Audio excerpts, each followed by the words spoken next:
Hey, what's up, everybody? Good Thursday evening. Welcome to another episode of Blue Truth and Bourbon. I'm your host, Steve, and I jumped on here a little early tonight to give everybody a chance to see the posting and hop on here if you want to. Didn't have a show last week. Sorry about that, but we're back this week. Talk about a couple of things I've seen here recently in the news. Across the country. And the reason I kind of follow up on things across the country is because if you pay enough attention, you know that things that start somewhere else tend to show up here in Florida where I'm at. And so saw a couple of things this week that kind of affect law enforcement um, in certain ways. A couple of tasing incidents that had completely different outcomes. And then a couple of bills that have been introduced across the country that you can see if you saw the topic for or the headline for the show this week is what are you thinking? And that's kind of when I read these articles, that's what came to my head is what are you thinking? And I'm sure some of you feel the same way when you see some of these things. You figure, what are these people? What thought process they go through that led them to think that this was a great idea? And so we'll talk about a couple of those things here tonight. Like I said, things that happen somewhere else tend to make their way here and or wherever. And so it's Mark, what's up? Good to see you here. Got a couple of people watching. I know Mark's one of them. So yeah, in fact, Mark and I are going to be playing golf here together in a couple of weeks at a golf tournament, that charity golf tournament, the Hometown Heroes Alliance Golf Tournament, April 5th in Mount Dora. You can find that on my page. I'm assuming they're still signing people up because I haven't seen anything that said they're full. So if you're out there and you're watching or you're listening, you want to play golf, head on over. And yeah, Mark, I agree. I'm Dylan and I are probably going to have to go play golf at some point next week to get some practice in. So I'm there. I'm with you on that one. So yeah, like I said, things tend to gravitate this way when it seems like every time somebody sees a stupid idea, they decide that we need that here too. So look no further. I don't know if you guys saw this, but the state of Florida is considering and currently running a bill through that they want to require cars in Florida to have two plates now. They want to put a front plate on cars. And they say, well, hey, I guess the guy that introduced the bill is like, oh, well, we're aimed at the hit and run drivers in the state of Florida because when people get hit, people are fleeing the scene. We see the car, but we don't always see the rear tag. So if they had a tag on the front, we could video the front tag. Well, if you're not catching the back tag on video, I don't know what makes you think you're going to catch the front tag on video. And in my opinion, it's not aimed at hit and run drivers. It's aimed at another tax for us here in Florida. So now it's going to cost us twice as much to get our cars registered, get our stickers every year. If they decide to push that through, which I'm sure it will go through because most politicians are on the side of not us. So, that's where we stand on that. That's where I stand on that. So if you're in Florida, which most of you probably are, if you're here watching, give me a shout so I know you're watching. Always encourage comments, suggestions, complaints. So if you have something to say, don't be afraid to say it. I always like to try to give shouts out, or however you say that, to people I know and people that I consider friends. And so here you have a book, Seeds of Leadership, that is written by a chief of police here in Windermere, Dave Ogden, a former co-worker at the Orange County Sheriff's Office. And he's got a book out. So March 29th, he's having a book signing at Fit Books on West Colonial Drive, FIT Books on West Colonial Drive. So if you're in law enforcement leadership or leadership role, or you're just interested in personal growth, this is a 100-day daily devotional, and I encourage you to reach out and grab one of those. I'm sure you can find it on Amazon, or March 29th. Go grab yourself a copy and get it signed by the author himself, Dave Ogden. Great guy. I plan on being out there on March 29th. So maybe I'll have some stickers if you guys show up and see me. I'll give you one of our decals. Not that they're any great thing to have, but hey, if you want one, I'll give you one. So yeah, grab that book if you can. So I plan on getting my copy when I'm out there, so I can get it autographed, signed by the author. So yeah, I wanted to talk tonight about a couple of things I saw in the news this week, and some of them are old cases. They just kind of are coming to fruition here. Bits and pieces of the cases are being worked out still. Obviously, anybody in law enforcement or anybody that's familiar with the justice system knows that the wheels are very slow, and so these couple of things that I have happened in 22 and 23, and they're just now kind of working their way into the system itself. So Old Forester tonight. So yeah, the first one I wanted to talk about, and I got to throw my glasses on because I got to read my notes. So the first tasing incident is happened in October of 2023, and this is in Connecticut, I believe. Yes, Connecticut. So guy goes into a convenience store and steals 6 packs of beer, in total $200. And of course, the company or the convenience store calls 911. Cops show up, make contact with the guy. He's sitting in his car in the parking lot there, and they order him to shut off the car and get out of the car. Of course, he doesn't do that.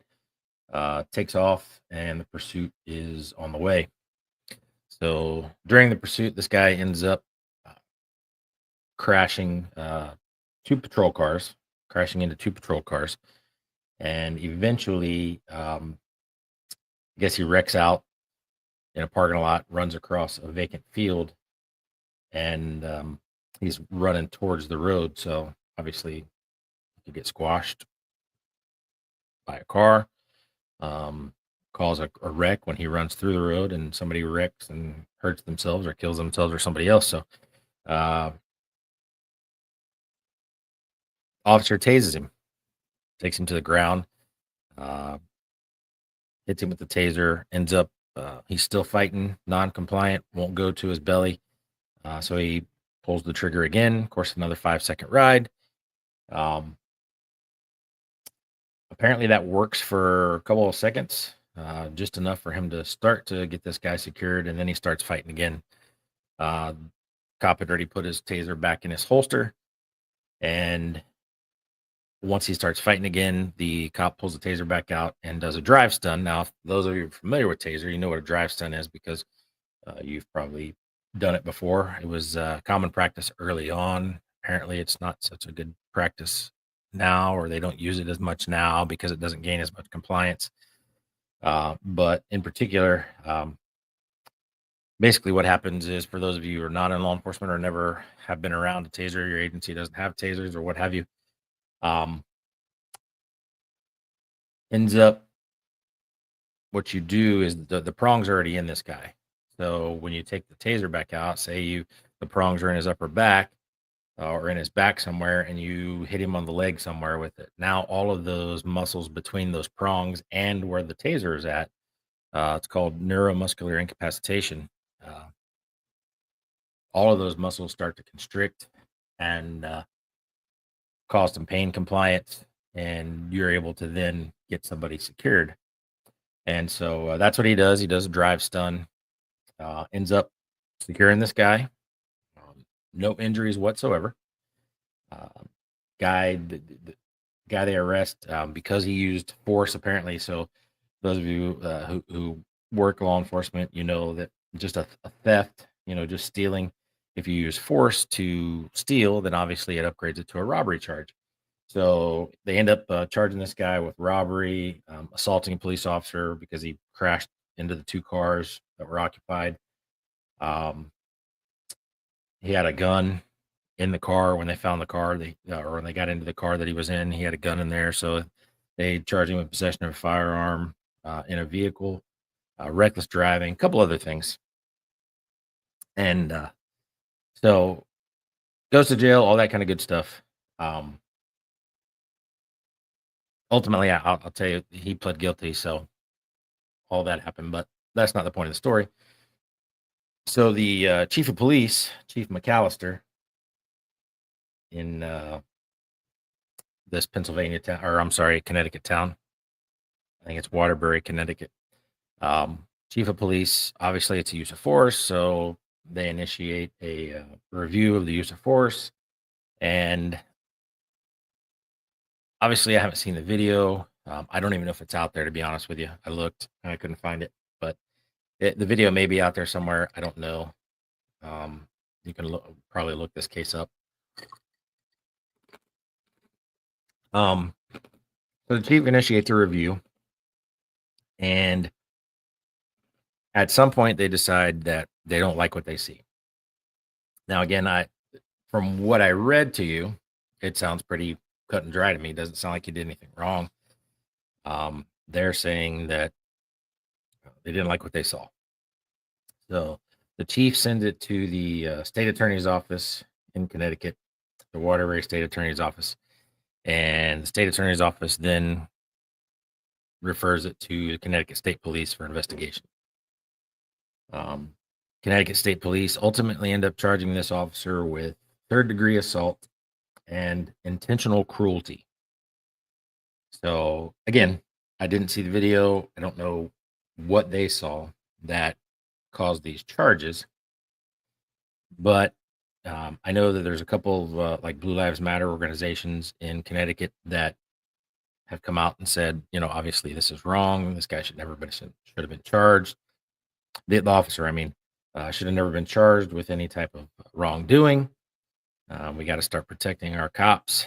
And yeah, I guess the theme of tonight, you'll see as we go along with these cases that I'm talking about, is I'm curious, not only does the question, what are you thinking, apply to these people that do these kind of things, as far as, referring this case to the state attorney's office, charging this cop. And you'll see with the other ones what I'm talking about as well. But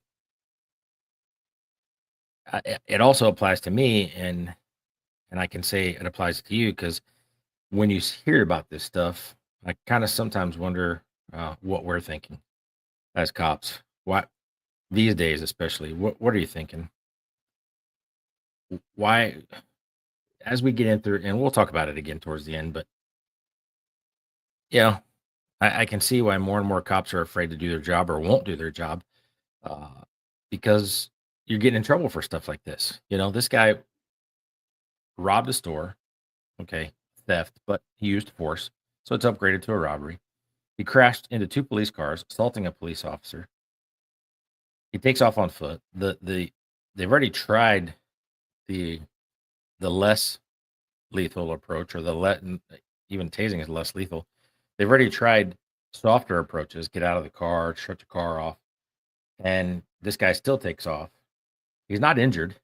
He's arrested. He pleads guilty to everything, and we're stringing up a cop for doing his job, in my opinion. And again, granted, again, I haven't seen the video, so if the video shows something where he's overly aggressive, as far as where does he do the drive stun? Does he do it in his face? I mean, yeah, we're looking at those, maybe, but they called it intentional cruelty. I mean, it's a taser. So, um, but it gets better, because not only did they charge him, but he was arrested.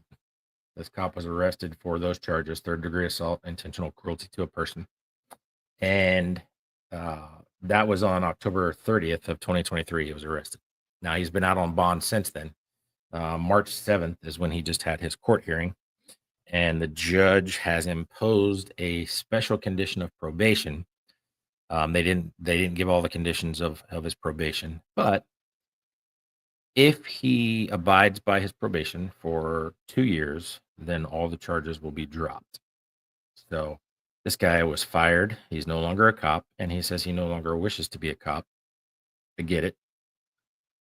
You're doing your job, and you get disciplined and arrested for doing your job. Um, the country is broken. The last 4 years of the judicial system, where we have allowed this mentality to come in that we're not going to punish anybody, that everybody deserves uh, special treatment, that those who do crimes are, well, there's a reason that they did the crime, so we have to protect them. It's the system's broke. So yeah, so if this guy abides by his probation, abides by the rules of conditions of his probation, charges will be dropped in 2 years. So it's not hard to understand why guys don't want to do this job anymore. Why recruiting's down. Um, it makes sense to me. So I don't know. What about you guys? I know we lost a couple of people, but those of you who are still here, I mean, I know if Mark's still here, Mark, you've been a cop for a long time. What do you think? You still willing to do this stuff, as it progresses? I don't know. So, well, there's that one. Now, um, the other tasing incident that I want to talk to you about, uh, way different outcome. Um, and honestly, the outcome, well, let me tell you about it. So, Colorado, which honestly shocks me that Colorado, that a liberal Colorado, that a judge actually came up with this. But so a suspect steals a car. Apparently it, had been stolen for a couple of days. Police find it. They put a tracker on it, and they wait for it to move. Well, lo and behold, guess what? Guy comes back, gets into it, takes off. Same thing happens here. Guy takes off, crashes into two police cars. Gets out, takes off running. Now, as he's running, taser's deployed, hits this guy. Those of you who, you just got to watch videos of tasings. When they lock up, man, and they go to the ground. Well, this guy goes head first, hits his head, and now he's paralyzed. That was in May of 2022. So in May of 2024, this guy decides that he's going to sue the Colorado Springs Police Department, as well as the officer involved in this, for $100 million. And so, like I said, May of last year, this all started, the lawsuit for him being paralyzed. And just recently, as last week, a U.S. District Court court judge in Colorado has decided the following. He actually dismissed the lawsuit. Says, you don't have any standing. The lawsuit is no good. Says that the outcome is not relevant to what the cop knew, and didn't say the cop. He says his name, but I'm not going to put his name out there. So the outcome is not relevant to what the cop knew before he decided to use the taser. What that means basically is, prior to his decision to use the taser, he knew what? The guy was driving a stolen car. He knew that he crashed into two police cars. Okay, so he's got assault on a police officer again. Takes off running. I'm sure at some point they said, stop, don't run, police, quit, don't move, something like that. So he's resisting. So again, they've tried the soft approach. Didn't work, so they used the taser. So what this judge is basically saying is, you can't base this lawsuit can't be based on the outcome of what the taser caused.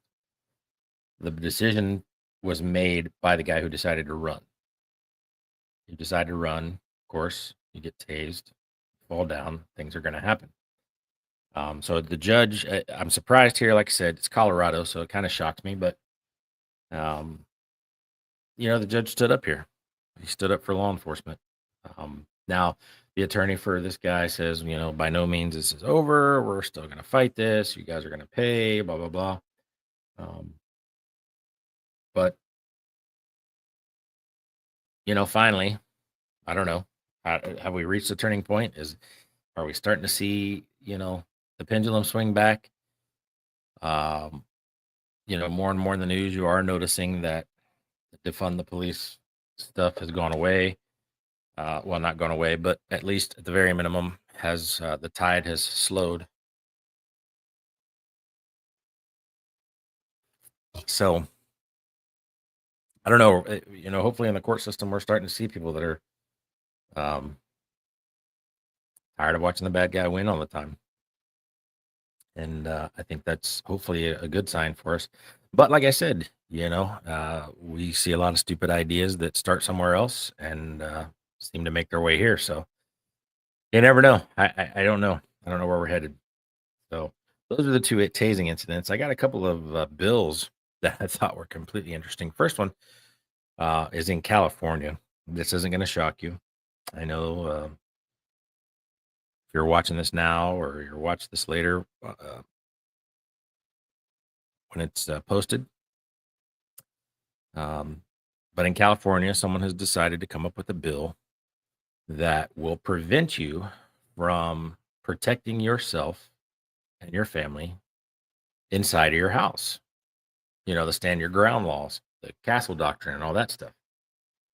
Sorry, got a tickle.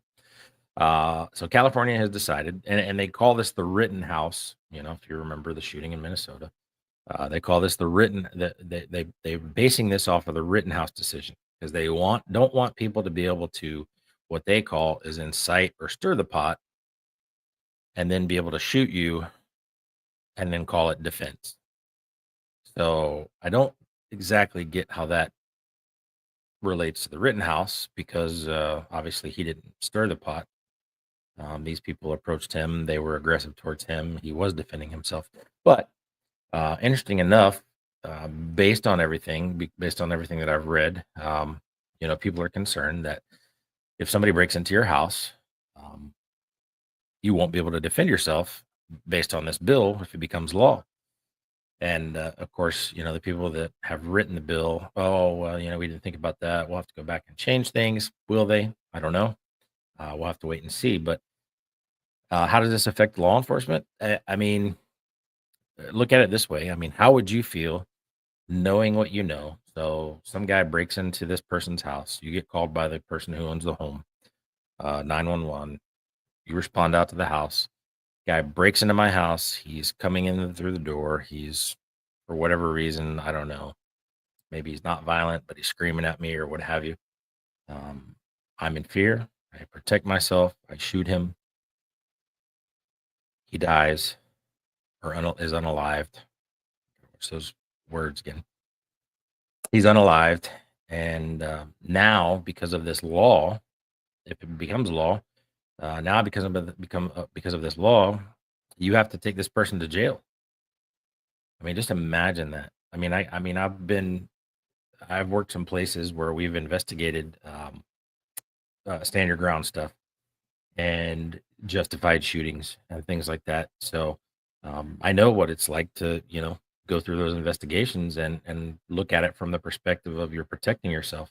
And so I think that's important to be able to do. I'm sure most of you do too. You think it's important to be able to protect yourself and your family. So that's one we're gonna have to watch. I mean, obviously we have a stand your ground law in Florida, but as the tides turn, the pendulum swings, wherever we go with this, we're not always guaranteed to have what we have right now here in Florida. As far as having the legislature that we have or the governor we have. And so we may end up, at some point on the opposite end of this, and something stupid like this could come around. We talked about a couple of weeks ago the road rage incident here in Orlando on I think it was Colonial Drive, where they arrested the woman after the suspect, the guy who was unalive, opened up her car door. And I mean, from what I understand, I haven't read the report, but from what I understand, he was pummeling her. He wasn't just like slapping her on the face; he was punching her as hard as he could. And that's when she pulled out her pew pew and shot him. And so when I first saw that, I was like, hey, why is that not stand your ground? I mean, why is she being arrested for this? Now you send send a case to a grand jury. Um, I don't know what the saying is. You can indict a ham sandwich with a grand jury, something like that. Um, so I mean, this is something we're gonna have to look at. We're gonna have to watch. But I mean, it just shows you that the stuff that happens across the country is not it's not foreign to making its way here. And that road rage incident is a perfect example, in my opinion. So the other bill that I was interested in, and let me grab my glasses. This one was in Illinois. Again, not going to shock you, but this is a bill that would allow attacks on cops during a mental health episode. I don't know if Mark DeBona is here tonight or not, but and I had this conversation last week with my wife. I think about the mental health courts, and we really don't have a good mental health system as far as the court system is concerned. So I completely understand that there are folks out there that are having mental health episodes, and you know don't necessarily, but most of those people don't end up standing trial. They're found incompetent to stand trial, or other things. So, but this law or this bill is being introduced to allow attacks on cops. And basically, it was a Democrat that introduced it. I know you're shocked. But let me read a little bit to you about what this bill says. It says that so defending yourself um, with an aggravated battery, meaning maybe you uh, end up shooting, stabbing, injuring this cop greatly. When the individual battered is a peace officer and the officer responded to an incident in which the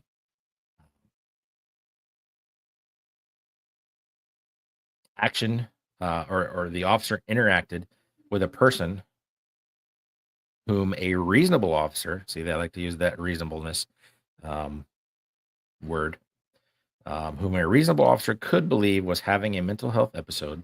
The person has a documented mental health illness and acted abruptly. So in Illinois, currently, it is obviously against the law for you to batter or aggravated battery on a police officer, a let's see, a correctional institution person, a community policing volunteer, a fireman, private security, or a DHS employee. So it's currently against the law for you to respond with violence against these folks when they respond to your incident itself. Um, this bill would allow them to use the defense that they were having a mental health episode. So a couple questions I have with it is, first of all, how are we going to determine this? Obviously, if they don't have a documented mental health issue, how do we figure that out? And second, in my opinion, this is just going to give those who react violently to cops, um, who are not having a mental health episode, um, the perfect defense. How hard is it for a defense attorney to go get a doctor's note that says, "Oh yeah, my client was experiencing his first mental health episode, or he's experienced these before, but they've never been documented," or where do we go with this? I mean, this is Pandora's box. And in my opinion, this bill allows attacks on. Now, mind you, the person who introduced it, a Democrat, her husband is a first responder. He's a firefighter. Now, this bill, should it become law, would only make it illegal for you to react this way against a cop.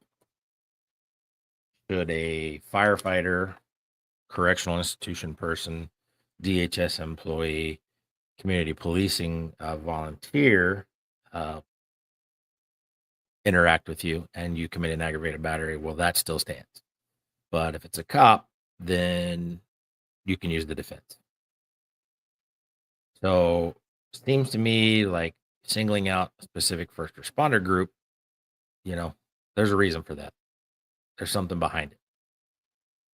So when you look at this bill at face value, and again, I don't have it in front of me. I haven't sat down and read the entire thing, but it's, I said earlier, you wonder if the war on cops is over. I don't know. I don't think it is. I think we're just as deep in it as we ever been. We just we're calling it different things these days. So I don't know. Rather strange to me that this is and like I said, it doesn't shock. It won't shock me if this makes its way uh, to Florida, makes its way to wherever you are.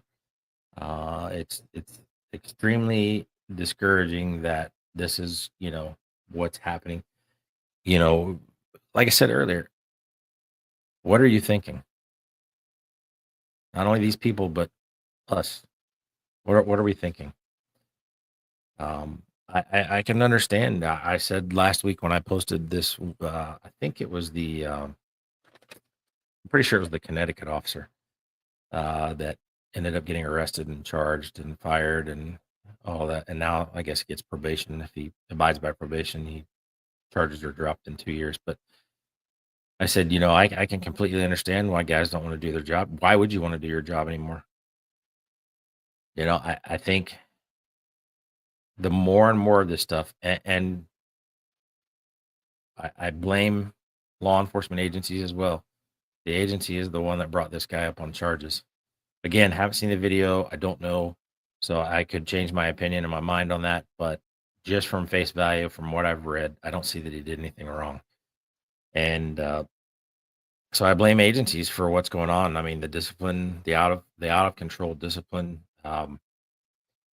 It's all part of the master plan as far as I'm concerned. I've had this conversation with Andy Fry, um, who's been on here as a guest before. Gaining control of the small things so that the big things, uh, you don't want to go out and get in trouble for the big things or try to do the big things where, the agency, it, honestly, you look at all the social media and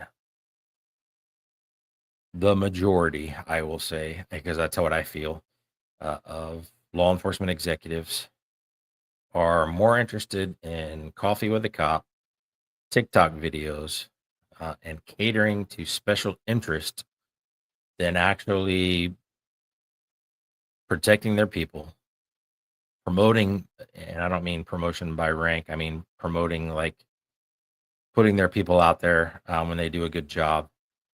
And actually, going about the business of police work, the executives, in my opinion, the majority of executives are out there trying to be politicians, make a name for themselves, move on to a bigger, better job. And unfortunately, that's costing a lot of people who do their jobs, their job. I know of a particular agency that fired a guy for making a phone call to a cop who wrote a ticket to a family member. I don't know the backstory of why he called. I don't know if he was asking for a favor. I don't know if he was trying to figure out, what the person was doing, what happened. Uh, but guy gets investigated, gets fired, terminated. And, I know the same agency, a high ranking individual was on the phone with his wife who was pulled over in a city, and he stayed on the phone and basically berated the officer over the phone, calling his stop BS, basically, hammering this guy over the phone.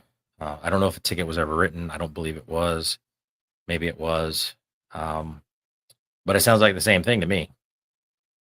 And of course, the high ranking executive or high ranking individual doesn't get terminated, doesn't get investigated, nothing. So it's just very interesting. That's why that's why I don't have a lot of respect these days for a lot of these law enforcement executives. So yeah, and like I said at the beginning of this, that's why I tell you that I pose the same question to law enforcement. What are you thinking? Um, Back to the conversation I had about why would you want to do the job anymore? Why would you want to go out and do your job? I think at this point, and I've said this over the years. We laughed and joked about this over the years. I'm sure Mark, you probably have said the same thing, but or joked about it. But I think law enforcement should just become like firefighters. Go sit at the station, get everybody get a 100-inch television in the briefing room and sit down and watch movies and TV shows and make some popcorn and get a big smoker for every station and cook up all your meals and just be reactive like firefighters. Why go out and do your job and get arrested for it uh, when that's the push these days? That's the trend is we're not holding anybody responsible but the cops, first responders. We're not concerned about, the bad guys because, well, there's too many of them in jail or this or that. So, I mean, that's where I'm at. This week, been looking at a lot of these things. So, I don't know. What's your opinion? Feel free to leave it when you watch this and let me know what you think. We'll tell you, we're going to have a couple of weeks here. Um, well, probably next week and the week after. Um, Yeah, Mark, you're right. More and more folks. In fact, I know an agency where policy was written to kind of hinder what they did. And so this particular unit, uh, they go and find a nice shady tree to sit under and wait for the call and respond when they have to. So, yeah, I mean, self-initiated activity, productive or proactive activity is, there's still guys out there doing it because that's just who they are. They're not going to change, but there's not anybody teaching it anymore. I don't think. I don't feel there's nobody that's really out there pushing for, you know, going and finding dope, going and finding guns, except the guys that they've always done that, but they're not. You know, that's who they are. They're not bringing people along and teaching the stuff because it's not worth it because they just get in trouble for it. So. But the next couple of weeks, we'll have a couple of people on. I still got to get in touch with my First Amendment auditor expert, bring him on and give you guys some heads up, some ideas to use when you're encountering him, as well as I'm sure some pretty funny stories. So I'm sure he's got a bunch of them. I watch a lot of them on. I'm on Facebook, but I see the reels, so probably most of them from TikTok and stuff like that. But some of these First Amendment auditors, makes my blood boil because they're just out getting money. That's all they're there for. They're not trying to truly audit the system. They're not truly trying to make the system better. They're just out there that trying to sue an agency, sue a government agency, so that they can get money, and that's how these people make their living. So they like to call themselves journalists or reporters.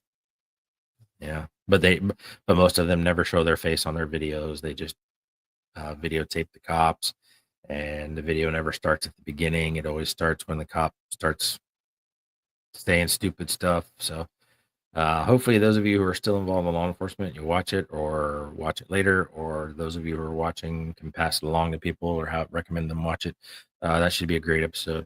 I also got another episode that I want to plan. Not going to give you any indications about that right now, but um, another law enforcement person, expert. So bring them on and do some talking about that. So again, thanks for being here. You guys appreciate you watching. Appreciate you passing this stuff on. Once again, I will add this up here for those of you who are watching. Go out and try to grab this book, Seeds of Leadership by Dave Ogden. I haven't read it yet, but my plan is to meet up on March 29th at Fit Bookstore on West Colonial Drive, FIT Bookstore, and get an autographed copy. So if you can make your way out there, sure Dave would enjoy it, and grab yourself a copy. Also, just a reminder about the Hometown Heroes Alliance. You can find them on Facebook. You can find them on my Facebook page. You can find the posting for the golf tournament on my Facebook page, as well as the my personal Facebook page. If you're interested in playing golf, April 5th, I think it's an 8 o'clock check-in, 9 o'clock start. There will be food, buffet style food, as well as raffle prizes. I know there's an auction for a pew pew that I believe Mark Lutzer is going to try to get in on. Yeah, Mark, I'm glad you're still here. You're right. Dave is a leader. He is not a supervisor. He is not a politician. Um, I know I've mentioned several times on posts that he's made that he should run for sheriff. I know that's a big undertaking and not something he wants, but I'd go work for him.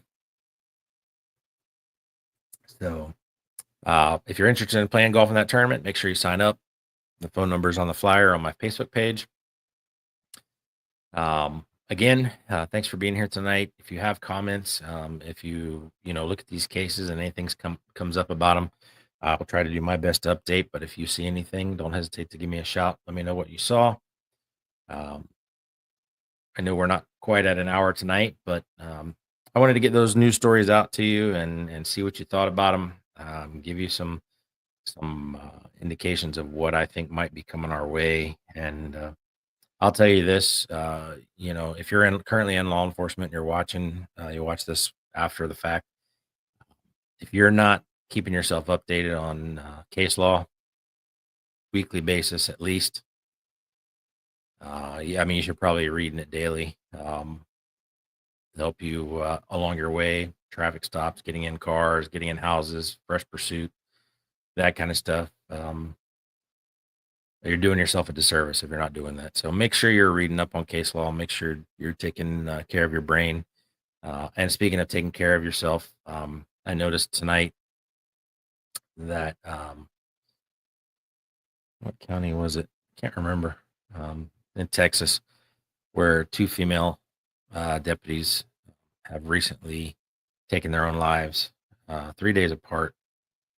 And mental health, post-traumatic stress injury, or post-traumatic stress disorder, however you say it, is a real thing. Again, like we talked with Mark DeBona, and like I've said a couple of times, we are seeing numbers that rival military. And so I encourage you, if you're feeling bad, if immediate help is what you need, 988 is the suicide hotline. But, you can always reach out to me. I will throw up my email address. You can shoot me an email and have me call you. Reach out, to Mark DeBona's organization, Protecting the Guardian. Locally here, UCF Restores has a great program. But find somebody to talk to before you decide to do something. I have this shirt on that says "Keep Moving Forward" from the Till Valhalla Project, and that's what we got to do. Just keep moving forward. Quitting is not an option. Everything else, I don't remember everything it says on the back, but it says crawling is an option, crying is an option, puking is an option, but quitting is not an option. And so if you are someone who is suffering right now and needs somebody to talk to, I encourage you to find somebody that you are comfortable with and share with them and get the help that you need. So I think we'll probably always end that way on this show, just because I think mental health is important in law enforcement, and we're seeing more and more people that are doing wrong things, doing bad things to themselves, and so I hope you're not. And if you need me, reach out to me here at the Blue Truth Bourbon Podcast at gmail.com. Text me if you know me, if you got my phone number, and if not, send me your phone number, send me an email, send me a text, send me a message on DM on Facebook Messenger, and we can talk. We can meet up. We can go have some bourbon. We can smoke a cigar. We can go play golf.